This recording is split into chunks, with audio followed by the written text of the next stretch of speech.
بسم الله الرحمن الرحيم. الحمد لله الذي أنزل على عبده الكتاب ولم يجعل له عوجا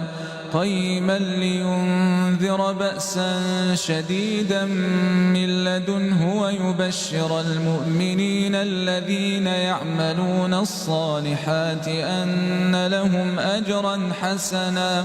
ماكثين فيه أبدا وينذر الذين قالوا اتخذ الله ولدا ما لهم به من علم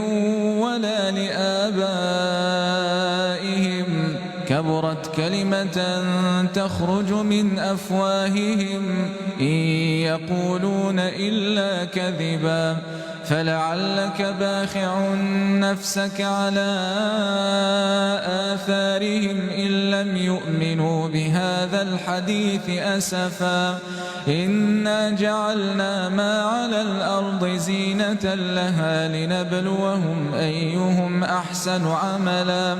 وإنا لجاعلون ما عليها صعيدا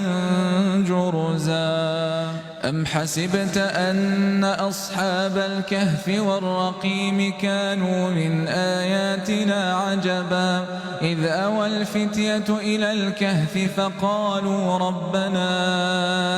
آتنا من لدنك رحمة وهيئ لنا من أمرنا رشدا فضربنا على آذانهم في الكهف سنين عددا ثم بعثناهم لنعلم أي الحزبين أحصى لما لبثوا أمدا نحن نقص عليك نبأهم